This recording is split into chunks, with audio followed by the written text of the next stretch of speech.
Hey friends, welcome to season 2 of the Hope and Hard Pills podcast, where we are exploring practical insight about racial justice and social change. We're your hosts. I'm Andre Henry.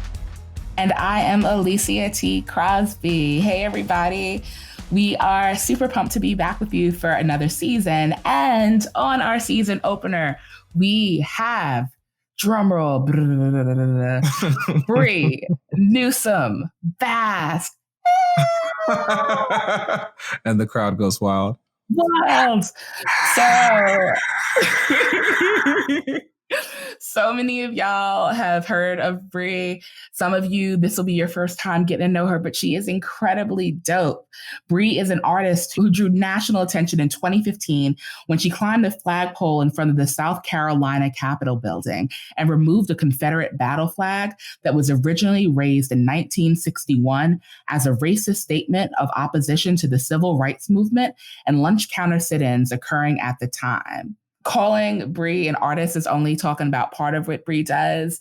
She is like this incredible activist, writer, producer, consultant, you name it, she does it. Bree is hella dope. Yeah, and we had her on the podcast like initially, not because she had something to promote at the time or whatever, but just because we were just like, yeah, Bree is brilliant, and I'm sure she's thinking about something, so we need to talk to her. Shoot her. The end. Point blank, period. That is all. I think when we sent her the message, we were like, just, come and talk about whatever's on your mind. Whatever you want, Bree. Like, legit. Like, Bree is one of those people, like, I know this is the truth for Dre, so I will speak for us. You can't do that.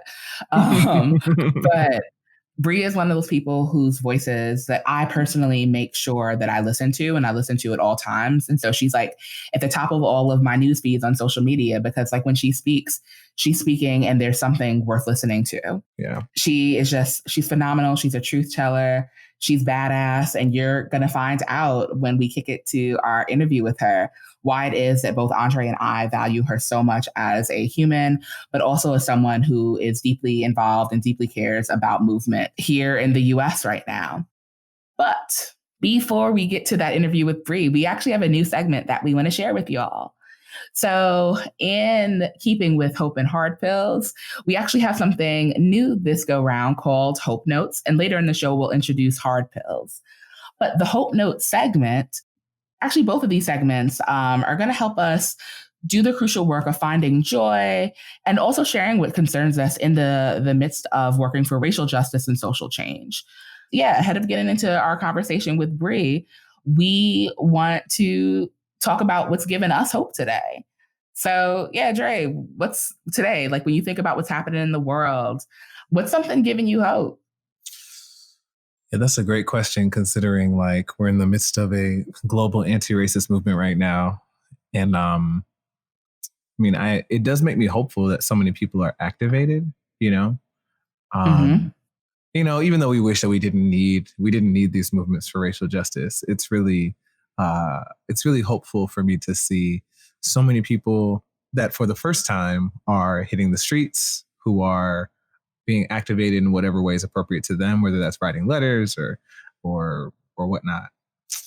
Especially since I'm in Pasadena, California right now, where I've called home for many years now. And I saw like the biggest mass protest in Pasadena this past week in Pasadena history. Huge caravan, hundreds of people, just this endless line of cars blocking the streets in Pasadena to protest the murder of Anthony McLean, who was shot in the back by Pasadena police. So again, like I hate that we need to do these things, but seeing so many people in the streets is stuff that like I kind of read about in books, right? Like so the opportunity to be present and to help organize some of that is like really, really great. What about you? One, I am encouraged by what you just shared. Like, I didn't realize that the caravan and like the protest was like the largest one out there. Like, I didn't realize that was the case. So, wow.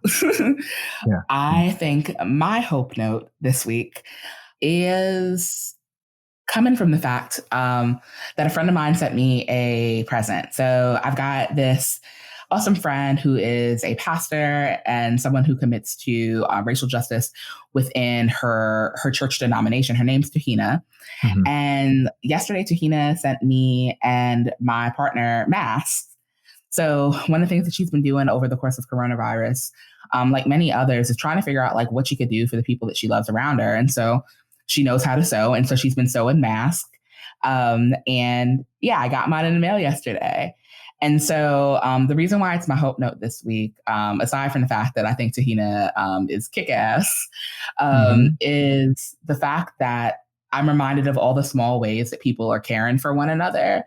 And she made sure that not only did she include a mask for me, but she also included a mask for my fiance. And so every time I wear it, I can be reminded of not just like her love for me as a friend, but also like the love that people have for one another and how they're doing small things, practical things to care for other people in the world. It was just a really sweet reminder of it as I like tried on my mask and then saw like my fiance like go to work wearing hers this morning.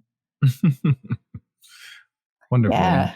That's awesome. Yeah. Thanks. Yeah. But there are a couple of other general hope notes from our team that we wanted to share with you. One of which is that we have been named in the top 50 racism podcasts to follow in 2020 by FeedSpot. So shout out FeedSpot. Thanks for that. We weren't expecting it. Yeah. That's really dope. I was like, oh wow, that's cool. Like, thanks, y'all. Yeah. We just do this because we like each other. And it's true. We like y'all. Yeah, it's true. The other general team hope note is that you can get involved in this too. Mm-hmm. We have been thinking as a team, like Andre, myself, Nandi, Ross, like so many others, like who you'll hear in the air this season and who work behind the scenes. We've been thinking about like, how can we get our listeners more involved?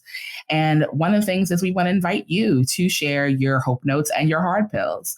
And you'll be able to do that really after listening to any show.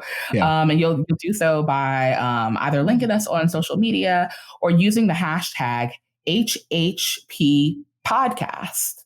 So Hope and Hard Pills podcast, it's hashtag HHP podcast. You can share hope notes. You can share hard pills. Maybe that's a picture. Maybe it's a quotation.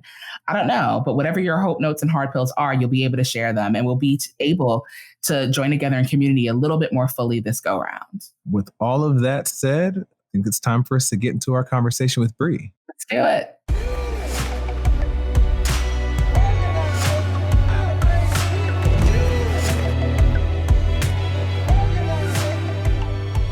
Hi, Bree. Hi, Andre. How are you? I'm doing so good. How are you doing? Doing well. I'm like super excited that you decided to be on the show. Thanks for being here. Yeah, absolutely. So as I mentioned when I emailed you about this conversation, for a lot of people, I know exactly what I want to talk to them about. Like they wrote a book, I want to talk to them about it, or they said this thing in an interview and I want to ask them more questions about it. But in this case, I was just like, Bree Newsome Bass has amazing things to say on Twitter, and we just want to hear whatever she is on her mind lately. So why don't we start with what have you been up to lately? So as an organizer, in terms of like, you know, my advocacy, I guess, I'm really focused on the housing issue in Charlotte, specifically the issue of displacement. So we have in Charlotte, like many southern cities, a history of segregation. We have highly segregated neighborhoods by race and economic status. The city is now experiencing kind of like a development boom. And so areas of the city that have been economically depressed are now, you know, prime real estate, gentrification. I mean, many cities around the nation are experiencing the same phenomenon. And because there's such a lack of affordable housing for folks, the result is that entire communities are being displaced from the city. And of course, these are predominantly historically Black communities that are now being, in the past, these communities have been displaced from one part of the city to another part of the city. Now people are being pushed completely out of the city because there's no affordable housing. So, and I just fundamentally believe that housing is a human right. I mean, that's just one of those things that is a basic necessity. And I think to have any kind of economic structure where people are not able to secure a basic need like housing is an injustice. So that's kind of where, in terms of my work, where I am focused in. But I also just really believe that we have to shift power in a way that is more, grants more power to the people, basically. People say all the time how our politics is broken. It's almost like a cliche term. But it's really kind of true. I mean, we have just really gotten to a point where there is so much money, particularly at the top. And there's just such a disconnect between the, lived experiences of everyday people and the political process. And then people wonder why there isn't more participation. But part of it is precisely because of that huge disconnect. I've done electoral work where, my job was to go out with the clipboard and ask people, what are the issues that are important to you, turning people out to vote. And a lot of times the issues that are important to people are not even on the ballot. It's not even a part of the discussion. And many people have spoken to this very issue, but too often, the process looks like we just show up and tell people to vote, in November. And there's no process like in the months leading up to that where we are engaging people around, well, what issues actually matter to you, or I'm even explaining why it is important. How does voting fit into all of this other, process and structure that you're coming up against? We don't do that work and then expect people to show up to vote. Yes. I've been asking a lot of questions of different folks, and I have some friends that work in, maybe they're a city manager somewhere, or they work on Capitol Hill for a senator or something like that. And I wonder what you think about this, because one of my friends, we were talking about, racism, these other issues. And he was very much convinced that like the only thing that we need to do is vote. And I wonder, what do you think about that? Like, is your faith in the political system, is it that high, or what do you think? No, absolutely not. No, absolutely not. So no, my faith in the political system is not that high. But I also don't think that really describes how our political system is supposed to work, even on the best of days and in the best scenarios, right? So I've said this repeatedly, I run into this a lot. You have people who say, vote, that's all you have to do, vote, vote, vote. I voted, I've done enough, I did my part, I voted, right? And then you have other folks who say, voting doesn't make a difference, I have voted, nothing changes, so I'm not going to vote, it doesn't matter. Both of those perspectives are problematic. Yeah. The first one is problematic because it's never going to be enough to just vote. Voting is just one part of the democratic process. It's an important part of the democratic process, but it's actually been diluted of its power, deliberately diluted of its power, even more so in recent years. I mean, there are studies that have shown that the way that the elected officials are making decisions and voting is not corresponding to what the people actually want. I mean, the gun debate is probably one of the most clear examples of that, because it's very rare that you have 90% of Americans kind of being in agreement on something and you can't get any movement on it in Congress. And I think that kind of shows how through, a number of things, the manipulations around voter suppression, the manipulations around how our districts are drawn, so that even when people show up to vote, like for instance, in North Carolina, the Republicans here have so gerrymandered and rigged our districts that even when we show up to vote, the way that we vote is not reflected in how we are represented in Congress or at the state level. Right. So it's not going to be enough to just vote. It's never been enough to just vote. We also have to, pressure our politicians. We have to protest. I'm constantly driving home to people how protest is a vital part of democracy. It's not that you ever reach a point where protest is not necessary. And it drives me crazy when people always frame it that way. They're like, okay, well, we protested for a while. Now we're moving past protesting. I'm like, you never move past protesting. Like, that's one of the main things that, when they founded the democracy, giving people freedom of speech and the right to assembly, they did that because they recognize that's a vital part of how you have a functioning democracy. So that's the first one. The second one, when people say, voting doesn't matter, so don't vote at all, that's also, problematic, highly problematic and dangerous, because clearly voting does have an impact. And if it didn't have an impact, they wouldn't put so much effort into trying to keep us from voting. Right. We want the vote to have more power than it does, but we certainly don't get there by not participating. Not participating allows you to be shut out even more. And the thing that I'm constantly driving home to people is you're not opting out of anything. That's what's important to understand. By not voting, it's not that you are opting out of the system, because you don't have to vote. Just because you didn't vote doesn't mean that you don't have to pay taxes. Doesn't mean that they're not taking your paycheck and putting it towards, whatever budgetary decisions that they're making. They're just now doing it without your input. Right. So I'm constantly trying to get people to understand the role that voting plays within, larger, the kind of like the larger structure of people power, and the not just the role that we, or the power that we have as citizens, like official citizens of the nation, but also just the power that we have as people.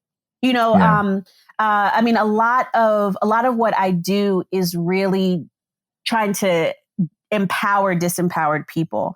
I think particularly as Black people, and when we look at the history of disenfranchisement around voting, that is a deliberate process of shutting us out of the process, basically. And that is key to how they maintained Jim Crow. So we have to understand the interconnectedness of these things, while also understanding that voting is not the be all and end all. I'll say this last thing on it, because I could go on and on about the voting thing. I love it.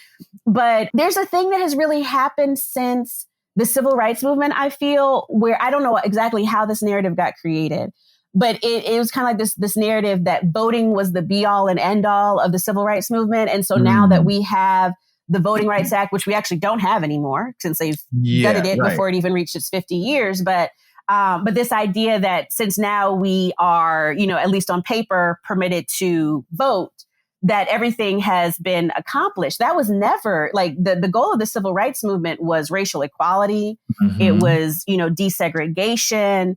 It was all of these things. And so that's also problematic in my view for folks to narrow everything to voting and put forward voting as a solution. Voting is not a solution. Voting is a method of participation. It's not a solution to anything.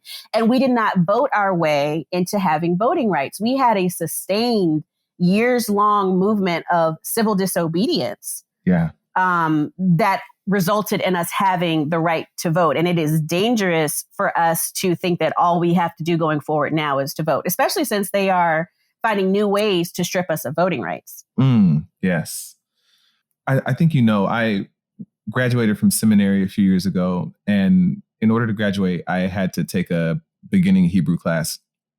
And my professor taught us this one word that he said, like, this is a prophet. Every time he tried to explain it to us, he said, like, this is like a prophet is shaking you by the collar and saying, hey, dude. He said, actually, the best translation for the word was dude, behold, kind of thing. And I feel like you're doing that on Twitter a lot. Like, you're trying to get a message across to those of us who are following you and all that. And I wondered, just to give you kind of a platform for a few minutes to say, like, what are you trying to convey to us, especially about like the upcoming election? Because I feel like you're really putting things in context. What are you trying to get us to hear? I would say so. A lot of time, what I am doing on Twitter really is trying to disrupt what I view as like the false dominant narrative. Because I think prior to social media, especially like if you think about what we have been witnessing during the Trump era, I think that prior to social media, we would just kind of see how events were reported on the news, and we might watch it and be like, wow, that's crazy. Or maybe I can turn to my friend who's, right next to me and say, are you seeing this? This does not sound like an accurate representation of reality as I understand it. And, my friend might be like, yeah, I agree. But what social media does is it turns it into like this whole living room conversation. It's like the whole world is in the room together and we're all saying in real time, no, this is not reality, like what you were saying. You know what I mean? And so that allows us to kind of challenge and particularly the normalization of racism in real time. Yes. And people, because it is something that we live and breathe every day, but don't talk about it because it's almost like not acknowledging it is part of the rules of living and breathing it every day. Mm-hmm. People don't necessarily even recognize how deeply embedded it is in everything. So, I have been particularly kind of outspoken. I know particularly with the election this cycle. I was more openly challenging of Biden's campaign in particular. Just for a number of reasons, because I see us kind of like falling into this same pattern of like, as soon as we approach challenging racism in a very real way, people shy away from it. It's very scary to people. They don't know, well, what's on the other side of that. I think I'll just, fall back into what is comfortable without recognizing that what you're calling comfortable is really just white supremacist light, right? When I hear people, whereas Donald Trump came out and was saying, let's make America great again, he's hearkening back to, like 1950s, kind of imagery and era, this era of, white dominance and kind of hegemonic society. The message that I see clearly being communicated from the Biden campaign is, let's make America 2008 again, or just what it was prior to Donald Trump. Let's just get back to prior to Donald Trump. That's like the clear message. Let's return to normal. Normal is the word that they use a lot, is normal. Right. And my whole thing is like, we've got to recognize that normal was when Trayvon Martin happened. Normal was when, you know what I mean? Like normal was when they were tear gassing folks in Ferguson. And, normal was when I had to scale the flagpole and take the Confederate flag down. That was 2015. This is that's not, we can't, there's no going back. There's no going back. As uncomfortable as as this time period may be for everybody, there is no going back. You have to embrace the discomfort. Like, I'm just the kind of person, I just bear hug discomfort. just give it a bear hug and just hold it. And the longer you hold it, the more it'll be okay. Because there is no going back for us as a country. We know what's behind us as a country. We have to look back for, to reconcile with that past, understand what that is, and then move forward. I mean, I'm sure you've seen like the explosive reaction to the 1619 special issue. I mean, that was really interesting, right? I mean, to see that people just like almost having a meltdown by there being this special issue of a magazine that was really dealing with slavery in this very honest way. And I mean, I think that alone tells you, when people are talking about let's get back, they're talking about let's go back to this mythological past that has never existed. And I think that's the danger, you know what I mean? In how this plays out now. It may very well be that folks, nominate Biden and then he goes on to be president, but the issues are not going to go away.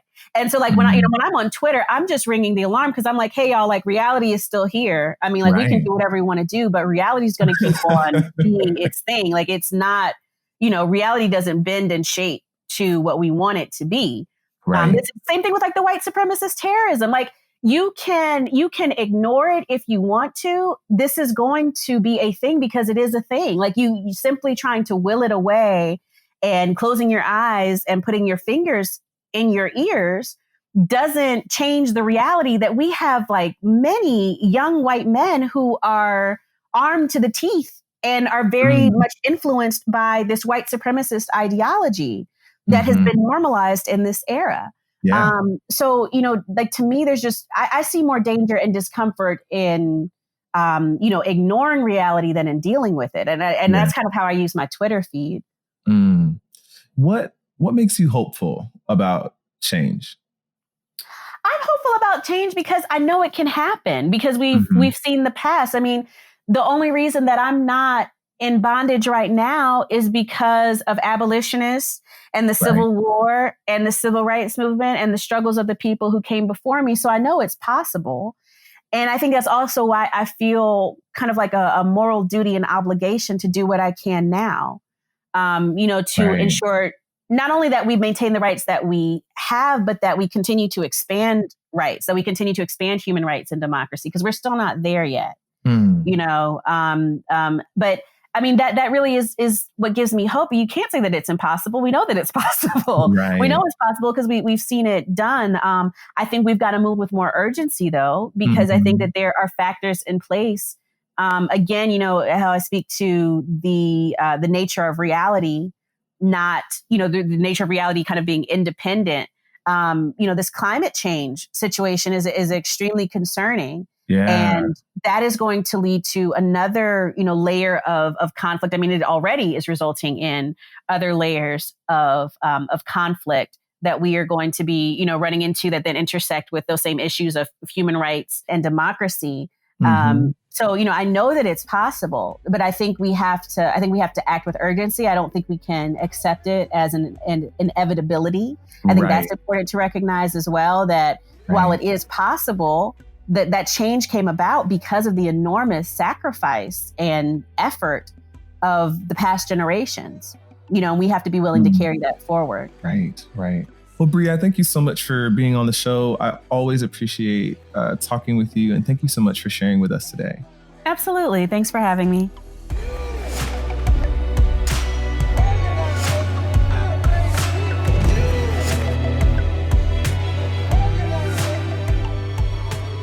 So there is so much wisdom present in Bree's work and words. Dre, what's the first thing that pops out for you? I mean, there's a lot. Well, Bree is, I think, for some people, a radical thinker, right? She just tells it like it is, tells it like she sees it. And I appreciate our conversation about voting in particular. And she reminds us that, sure, voting is a power that we have, but it's not the only power that we have. And in some ways, it may not even be the most important power that we have. And I just always appreciate her bringing it back to people power, our need to organize, our need to participate in civil resistance, for sure.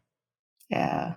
Now, her words on voting were, I think good would be an understatement.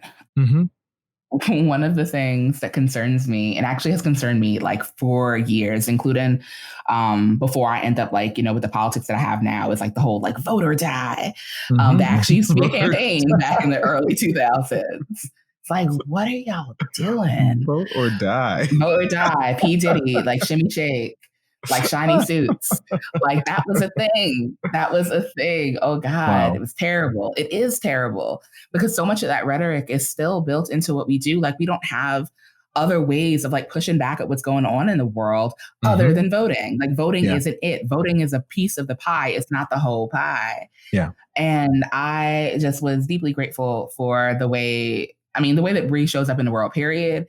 But specifically for just what she shared, in her interview, because voting isn't it. It's part of it, but it isn't wholly it. Yeah. And her words called us back to that reality. There's also this dependency on voting alone, especially this year. So when we started, when we interviewed Bree, this was before COVID. This was before the funny business with the USPS. Now, even more than then, we need to be aware of the limitations, of just depending on voting, because this president has been really trying to mess with this election, And so I've been saying to people, for months now, I think it's real cute that y'all just assume that we're going to have a vote and that it's going to go smoothly. Thank you. Or even if we have it, that people are going to leave. Right.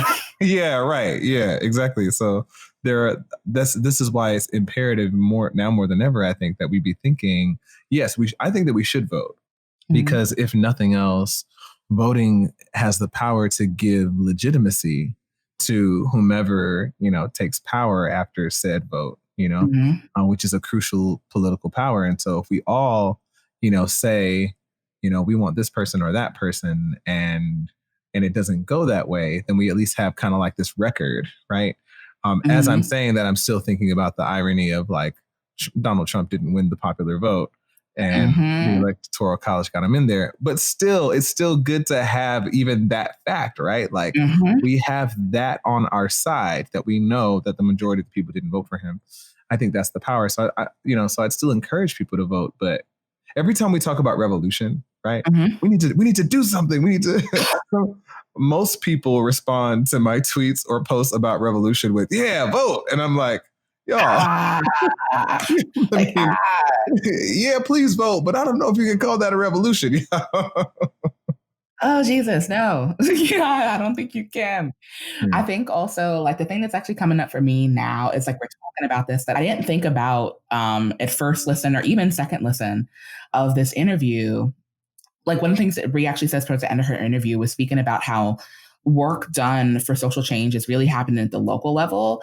And so I think that even if we talk about voting, it's like there's all of this energy that's being built up around talking about like our national election that people are forgetting about stuff that's down ballot. Right, like, exactly. Local ordinances, like what's happening with your state reps, like who are the governors who we're putting in office this go around? Like there are all these like other races to pay attention to outside of the presidential election. Don't get me wrong. That one is important. For sure. But there are things that like that are affecting like you and your locales. Like you got to vote for judges and, people in county seats. Right. And like when we're looking to like affect change, we can't just have like eyes on the prize on like national offices that we aren't paying attention to like the things that can make the most immediate change in our day-to-day lives. Right. Because at the end of the day, that those elections are going to affect your life way more than whoever, the next, than voting in the president. Way, way more. I mean, like the federal government can pass like, executive orders or, laws, but those take a lot of time oftentimes. And there are like contentious battles within the Supreme Court over some of the things that happen electorally at the federal level. But what happens at state and like city and county, like those things matter too. And so, I mean, I guess, Bree's words about like organizing happening at the local level reminds me that voting also happens at the local level. And we need to pay attention to who's going to be on those ballots. Yeah. I mean, like some people we know is like kind of like national media darlings, like AOC. Guess what? AOC has a local seat. So like if people in New York want her in office, then they have to vote in their elections, like down ballot. Right. They can't just be concerned with like, if we're voting for Trump, Pence or Biden, Harris, it's more than that. Right. Absolutely. So, oh goodness. They're just like, there's so many rich things and, and so many things to think about. Like that Bree said, it's like, I'm trying to figure out like where we go next. Like what's like, oh gosh, like one of the things that she named, and I think this is a contention that like a lot of people are like dealing with right now, but is thinking about voting as actually harm reduction. Look, I know that's me. I'm just going to keep it 100. Yeah. I am not enthused about voting this go round. And I am happy for those who can be happy, but the way that my politics are set up, I'm just like, okay, I mean, I'm going to do what I have to do. Kind of felt like this in the last election too. Just going to be keeping on it. Yeah. But voting definitely is a means to harm reduction because when we look at what's happening over the last 4 years, I mean, if we keeping it really 100, if we look at what's happened over the last 12, really ever, let me just like clean that up. If we've ever looked at what's happened in a presidential election, voting is always harm reduction because there are people who have like, problematic positions and that doesn't stop us from having to protest, but we also have to do our part like here. But I think that one of the things that's like interesting is we talk about like down ballot, we talk about like voting locally, we talk about voting being a piece of the puzzle, is that voting doesn't actually represent the needs of everybody like in the populace. It just doesn't. There are so many people whose like needs and perspectives are not represented by like what gets on a ballot that I think is like super important for us to remember the power of protest, like remember people power. Yeah. As we approach this election, there are a lot of people who are looking at voting Trump out as kind of like this return to normal. And, this might actually be a good place to do this. So, I've seen some Black anti-racist leaders posting like some version of the Democrats have their own Make America Great Again kind of slogan, But Democrats like to kind of use the restoring the soul of America language rather than, make America great again. Which is heavily like. But both are looking back to the religious. past, right? Both are looking into the past with this nostalgia, saying like, we need to just go back to some previous time in America. And obviously, like, we need to start imagining a future that is vastly different from any previous era in America. These facts. But it raises the question for me, like, if Hillary Clinton would have won the 2016 election, like, would we have still had like the massive movements that we've seen, this year, or not just this year, but this term, this Trump's term? And if Joe Biden is elected, are all the people that came out this year going to go home and, dust off their hands and say, we did it, We need to not do that. We need to not do either of those things. Oh, yeah, we need to not, like, for sure. I mean, part of the reason, well, it's not part of the reason, like, why I answered the last question the way that I did. Like, 2013, if y'all remember, that was underneath the Obama administration. Right. Like, I protested, like, everybody's beloved president, because even though he's incredibly charismatic and has like very good playlists, I actually love following his playlists. That doesn't mean that he is above reproach, and it doesn't mean that he is not subject to me protesting and having issue with the way in which he chooses to govern.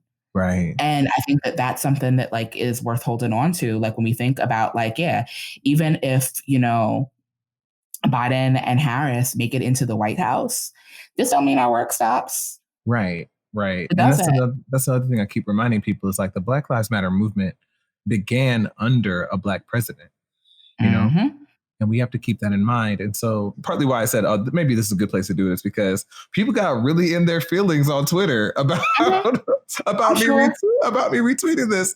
And and some people just come up with the silliest responses. Like, if you're saying, like, if you point out that folks who are not aligned with the conservative movement or the alt-right movement, like if you point out that the folks who are more liberal or more left-leaning, I'm going to say left-leaning because like lots of us are not leftists, right? So to say that like, there's this problematic looking back for the non-Trump supporters as well. Like they want to say, well, what do you want? Just to say dismantle America altogether? And I'm like, let me and I'm like, it doesn't have to be this binary, right? Like we all just need to understand that this white proclivity to say like, well, because I'm not a Klansman, I'm not a racist. Or because I'm not a Southern American, I'm not a racist. Or because I'm not American, I'm European, I'm not a racist.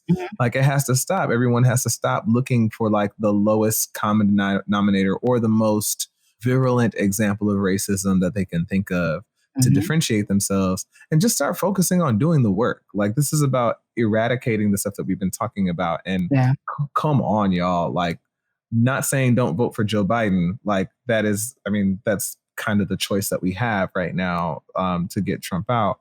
But you also have to remember that Joe Biden was, behind the 1994 crime bill. You have to remember that Joe Biden just the other day was talking about how like, he said something that just showed like he's completely inept on the topic of racism. I can't remember what it was. I mean, it could be any number of things. Yeah, it could be so many things. I think, but it was something like, this was our first racist president. That was the one where he said that Trump was our first racist president. Bless him. These are things that we're at least going to have to keep on. I mean, this is showing us that the work is going to have to keep on going past the election. No, absolutely. I mean, I think, one of the reasons I wonder if people like have real issues being able to have these conversations, like, and have these conversations honestly about like the revisionism and like the work that they're doing to serve revisionism is because they don't want to have to not only just like talk about the complicity of parties and politicians, is that they don't want to have to own their own stuff. Yeah. And I think that that's a way of like of avoiding complicity, like for real. Like Yeah. if you don't put in the work to speak about the ways in which like politicians not only aren't perfect, but like are problematic, then you don't have to like judge I think judge is too strong of a word. You don't have to hold yourself accountable for voting for people without like consciously making certain decisions. Right? Like there's a lot of like unconscious voting, a lot of unconscious support that people have for things. Yeah. There's not a lot of like critical engagement, and like it's okay. We didn't always like believe the things that we believe. Like Andre didn't, I didn't. Other folks who find themselves, you know, more deeply engaged in movement work didn't. But there comes a point in time when you're like, you know what? Like I said and did these things and maybe voted in a way where I didn't take certain things into account. I thought that voting was the only thing I had to do. I didn't think about like varied forms of protest that I could engage in, right? Like not just being out in the street, but like considering like how it is that I spent my money, what I could, you know, invest in or divest from. You know, we talked about divestment last season a few times. Like these weren't things that people thought about before, but guess what? You get to think about them now. You do. Like it's okay. It's okay. But one of the things, Dre, that strikes me when we talk about like people not wanting to like talk about complicity is the challenge they have with embracing discomfort. So like Bree, one of the things that she said in the episode is that she like embraces discomfort with a bear hug. Like, how do you go about embracing your discomfort? Because I think that could be really valuable for folks to hear. Yeah, well, I mean, my journey like into trying to be more active about these things is just, it's just lined that way, you know, like it's just, it's such a part of the work. So like in this season, to be asked this question, I mean, like, so I'm organizing with some friends right now, and I'm kind of leading us through this process of building a campaign, right? And me and my friend Lauren, who is going to be doing this nonviolence course with me, she's another, like she and I know the most about this process and about the way that the folks who gave us this process think. And I was leading us through, I was trying to lead us through it yesterday. And I found myself like, I'd been protesting every single day the week before.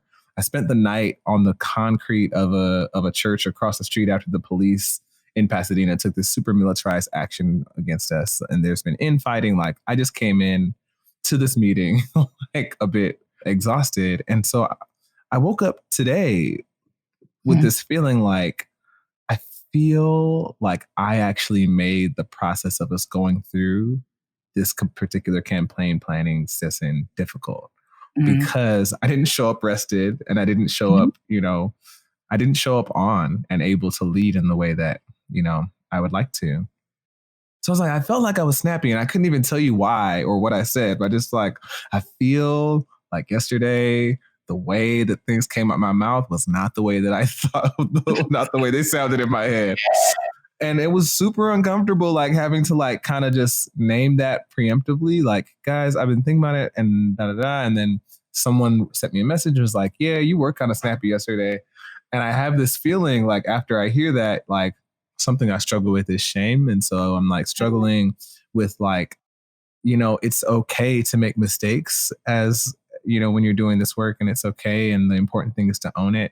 But anyway, all of this is discomfort, right? Like I did not, when I was little, say that this is the kind of thing that I want to do when I grow up. Yeah. And it's something that I've been like doing because I see the necessity in it and constantly growing into it and confronting situations where, you know, not only are you confronting the external societal forces, but also, you know, you're coming up against the way that it's internal stuff too that you're facing as well. And a part of that discomfort is just relationship, right? Like there's a part of me that wonders, like after I'm snappy in a meeting, like, do these people still like me? You know, even after I apologize. So there's just a lot of layers, I think, to this. Yeah. I think it's important for people to hear that. Sorry, I know it could take a long time, but I think it's important. I think that in particular is important for people to hear because a lot of people have that same fear of like making a mistake, right? And that's what keeps a lot of people from getting active. And so I think it's important for people to know, like, we are all out here, like, on some learning curve. We all have some moment where we're like, okay, I need to learn how to do that differently. Nah, it's super true. Like, I mean, I think about like my own journey, and like the thing that like helps me embrace discomfort is understanding that I am not where I was and I am not where I will go. Right. I don't know how much we've talked about this, but y'all, I used to be like hardcore conservative, like hard body. Like, I mean, I was a registered Republican for a number of years. That tends to be my party trick. It's like, hey guys, did you know? Like, I was on the board of the College Republicans in college, knocked on doors for Bush the second time. When I'm telling you I was conservative, I was very conservative. But like, the reason I say all that is to say that like, I look back to who I was and I'm honest about who I was and what I believed, and also who I am now, because it allows me to have like the grace and humility to like understand that like, not only have I changed, but it means that other people have the capacity for change too, which means that like I have to push past like, you know, frustrations about like why things aren't further along than what they are. Yeah. I get frustrated with people a lot, but then I have to like come to a place in myself where it's just like, sis, like in the same ways that they may not be there, in the same ways that they're still waking up and learning, like you had this process happen not that long ago. Yeah. And so that it's a humbling thing to remember, like, you know, where I'm very much anti-war. I used to be like very pro just war. Like we can justify it, y'all. And that's not the way that I hold like intention for humanity. Like I'm wholesale against it now because of my embrace of, you know, of radical nonviolence and being a part of that tradition or embracing that tradition. But yeah, that's how I push back past my discomfort. It's like I'm honest about myself with myself. No, it doesn't have to be. Doesn't have to be this way. Doesn't have to be. No, it doesn't have to be this way. Okay, so we're going to get into our hard pill segment of the show. This is where we're talking about different challenges and hard truths about doing racial justice work. So, Alicia, what's your hard pill for today? Deep sigh. My hard pill this week, this episode, is seeing the emergence or reemergence of something that needs to not pop its head up. The whole social justice influencer, social justice influencing. So this is the thing that probably, I mean, based on my Twitter search, first, as per Twitter, popped up in like 2017, and then it like went underground. Thank you, Jesus. But for whatever reasons, actually, I know what the reasons are. I'm not going to get into them here, but it is something that's emerging again. It's where people who are not, you know, deeply involved, deeply committed to justice work or like doing it for the gram. It's taking pictures with books by thinkers who inform movement spaces. It's by hopping in selfies with notable figures. It's about like social justice celebrity. And that ain't it. Like this work is hard. Yeah. It is beautiful, but it is hard. And if you're not going to put in the work, like let's not create a whole new category of folks who are not about this life. Yeah. So let me ask you a question. What's the difference between like someone who happens to be famous for doing social justice work and a social justice influencer? Sometimes it can be a very thin line separating the two, because not everyone who is famous for doing justice work is famous for doing justice work well. Yeah. I will not name names. But we all know what you're talking about. I almost said the name. Y'all know. And if you don't know, you can look at like my Twitter occasionally, as well as Andre and many others, to see who we're talking about. But yeah, there are folks out here, like they don't have praxis, right? Like they don't have, when I say praxis, I mean, they don't have practices that align with their values and dictate the way that they live in the world. Yeah.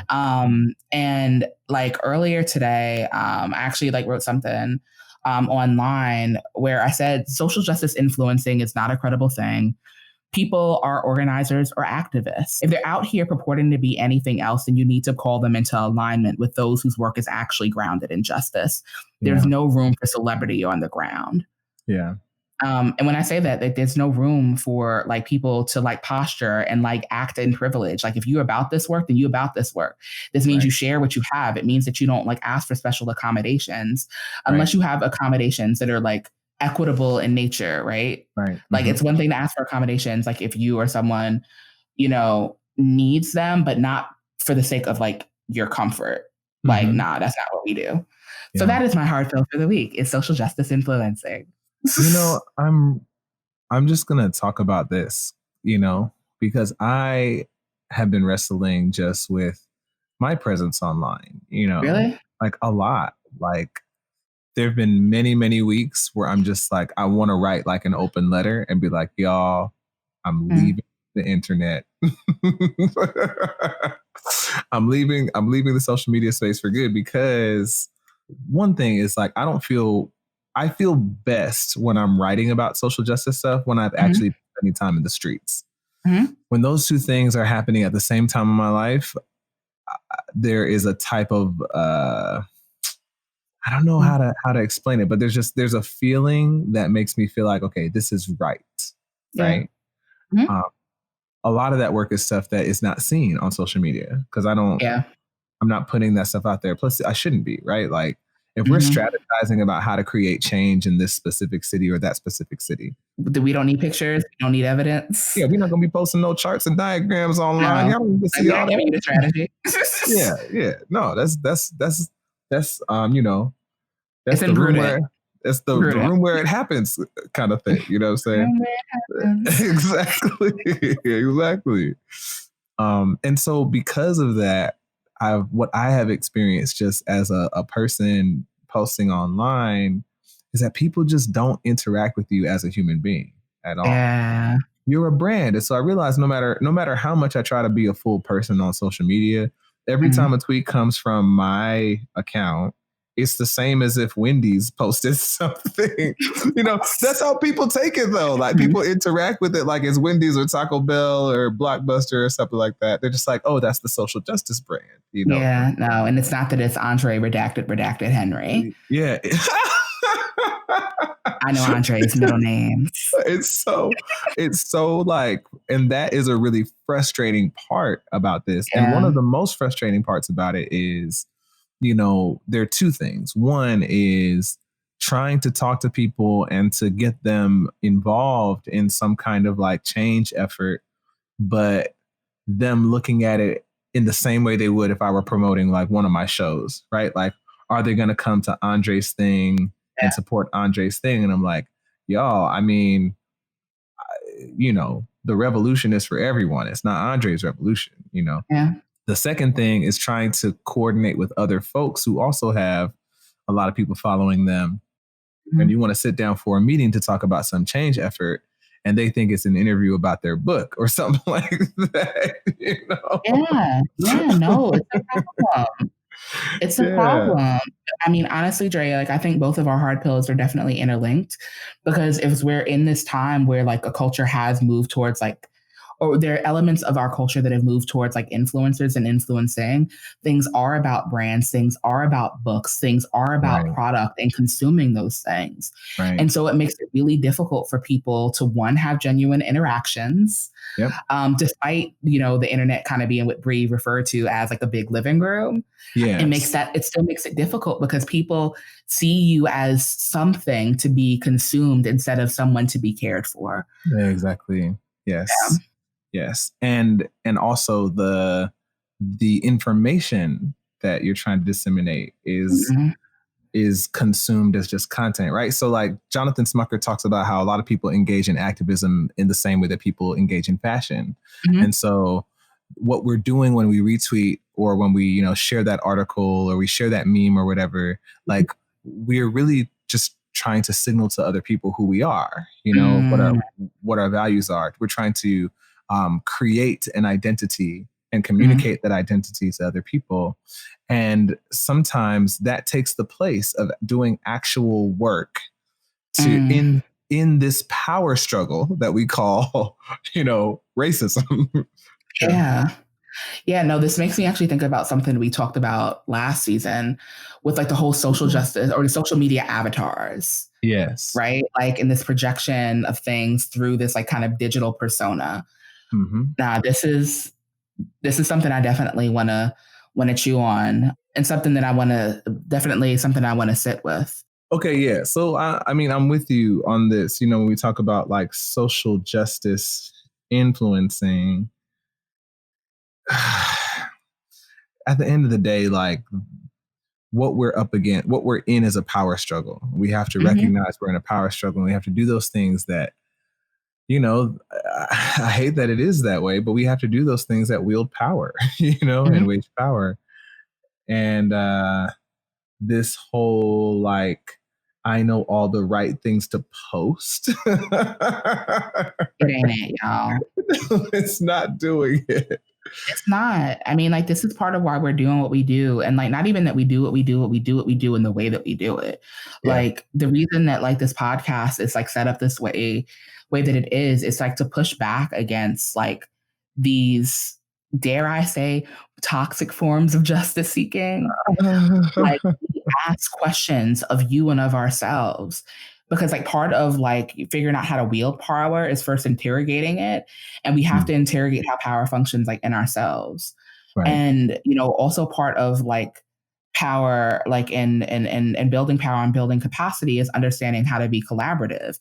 And so even in something as small as like us doing this new segment with like hope notes and hard pills, this is a way of like us like sharing in communal power, like us sharing things with one another, and not in a way that's like virtual signaling, but in a way that's just like, hey, like these are the things that affect my heart, and the things that affect people that I love, or things that affect me, or just like things that affect people, both positively and in ways that challenge. And like we're building community because ultimately it's community that pushes back at toxic manifestations of power. Yeah.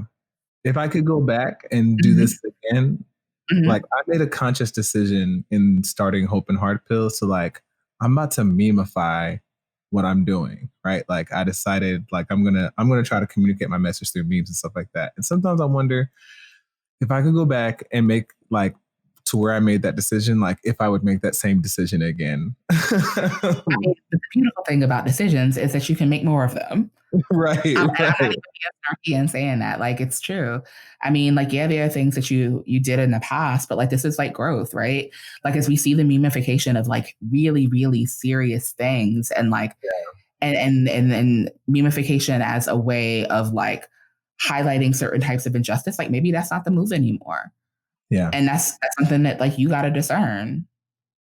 Yeah, I think that goes into like what you're talking about with the social media influence or social justice influencer thing, is that I was trying to utilize like something that already existed in culture, a mechanism that already existed in culture to kind of speak to people. And at first it did get people's attention, like seeing these hard pill memes every day, and people were responding like with these pill gifts, like they're taking their pills every day and stuff like that, which is great. But then like, the challenge that I'm naming is like coming against the fact that when you're trying to use culture against itself, you're picking a formidable opponent that can completely overwhelm your effort. Right. And I think, I don't know a whole lot about Brianna Khan, but not touching that one. But I feel like that is the critiques that I've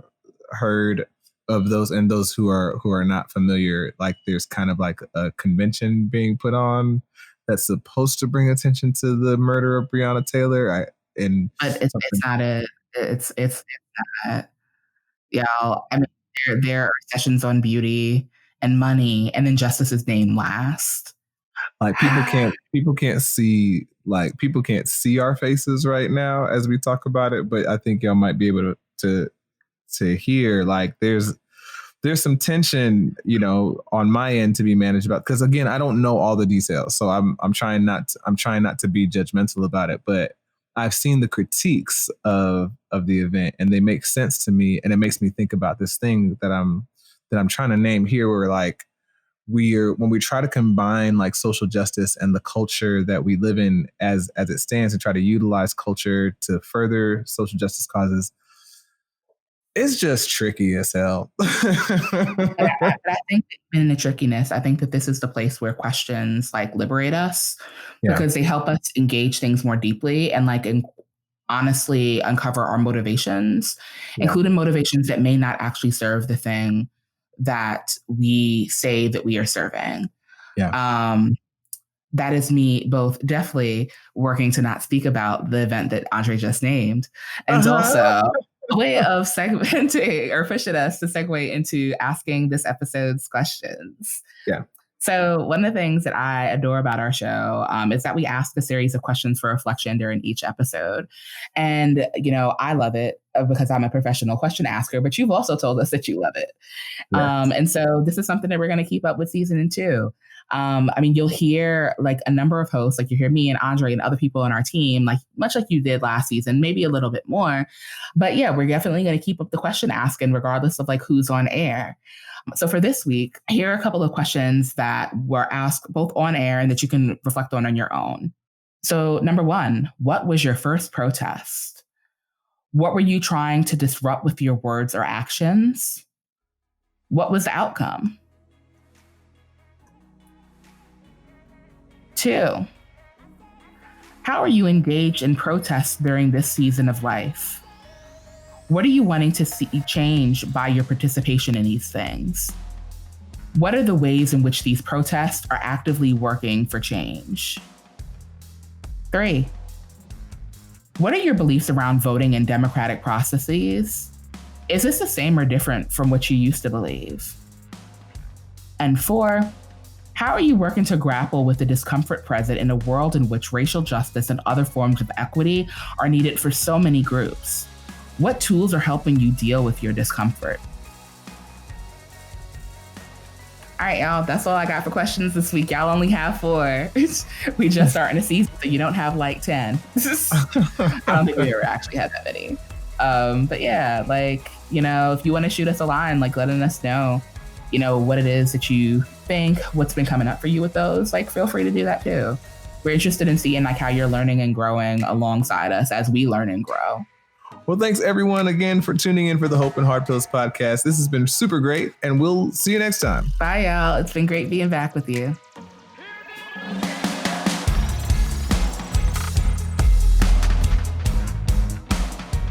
Thank you for listening today.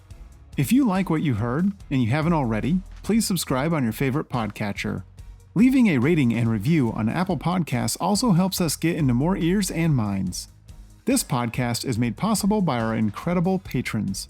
Thank you for being part of our work at Hope and Hard Pills. As usual, you'll get the uncut extended version of this episode on Patreon.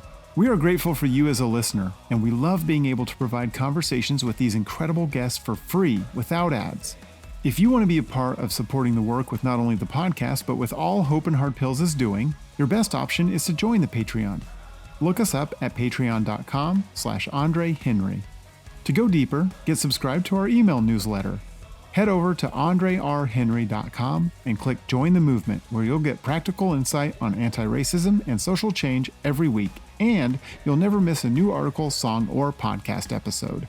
You can also follow Andre Henry on Facebook and Instagram at @TheAndreHenry. Connect with Alicia on Facebook, Instagram, and Twitter at Alicia T. Crosby and her website, aliciatcrosby.com. That's all for this episode of the Hope and Hard Pills podcast. See you next time.